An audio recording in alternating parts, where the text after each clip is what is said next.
गांव में जाकर बात किया और लोगों ने इस बजट को सराहा और कहा कि अब तक का सबसे ऐतिहासिक बजट इस सत्र में पास हुआ है, ऐसा गांव के लोगों ने कहा। मैं आपसे कहना चाहता हूं आपके माध्यम से कि विगत 2012 से 17 तक के बीच में इस इधर बैठे लोग जो समाजवादी पार्टी की सरकार हुआ करती थी उसको भी 5 बार बजट पेश करने का अवसर मिला। उस 5 बार के बजट में जनता के लिए कुछ भी नहीं था और लोगों ने मनमाने हरजाने तरीके से बंदर बात करके उस बजट का व्यक्तिगत हितों में काम लिया। इधर बैठी बहन पल्लवी पटेल कह रही थी कि जो प्रयाग के अंदर कुंभ का मेला लग रहा है उसमें पूरी की पूरी बजट बंदरबाग की भेंट चढ़ गई, क्योंकि पूरी दुनिया जानती है, पूरा प्रदेश जानता है कि जब सभा की सरकार हुआ करती थी तो भ्रष्टाचार के आतंक में ये लोग डूबे हुए थे। उसका परिणाम था कि इनके पूरे 5 साल के बजट को और इनको खुद प्रदेश की जनता ने नकार दिया। आज छोटी सी जगह इनको इस सदन में प्राप्त है।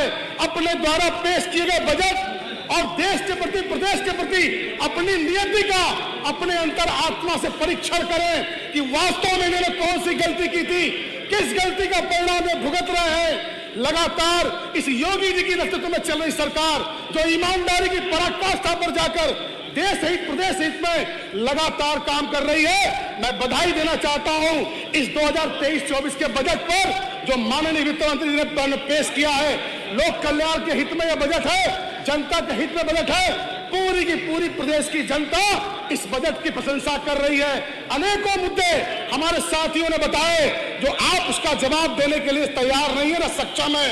लगातार बजट के बारे में खराब बोलना और अपने क्षेत्र के विकास के बारे में अपेक्षा करना, ये दोहरी नीति, ये दोहरा प्रतिफल आप जताना चाहते हो। जनमानस के लोग आपको अच्छी तरह जानते हैं। मैं इस सदन के माध्यम से कुछ विषय को रखना चाहता हूं।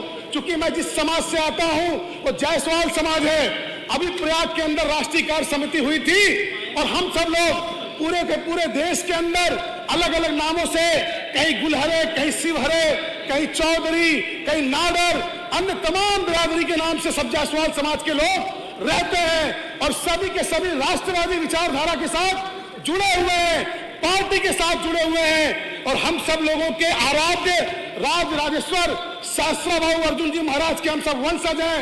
मैं इस सदन के माध्यम से मांग करता हूं कि हमारे राज राजेश्वर शास्त्रा बाबू अर्जुन जी की मूर्ति वाराणसी के अंदर एक जगह आवंटित करके उनकी मूर्ति की स्थापना की जाए और साथ ही राज राजेश्वर शास्त्रा बाबू अर्जुन के नाम से एक बोर्ड का गठन भी किया जाए ताकि समाज को सम्मान मिल सके।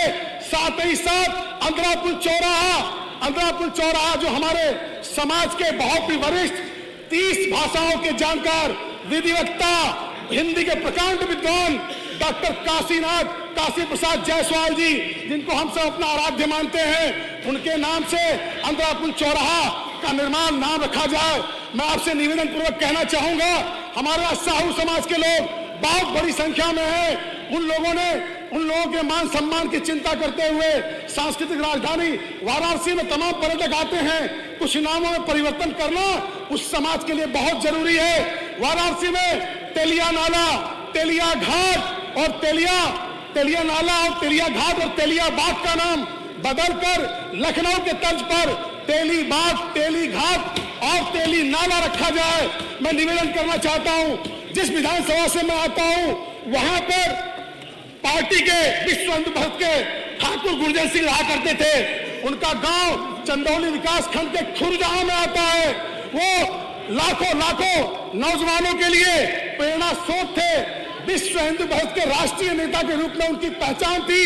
मैं निवेदन करना चाहता हूं, अभी केशव मौर्य जी माननीय डिप्टी सीएम साहब भी वहां गए थे, उनकी प्रतिमा का माननीय विधायक जी 5 मिनट के अंदर आप अपनी बात रखिए।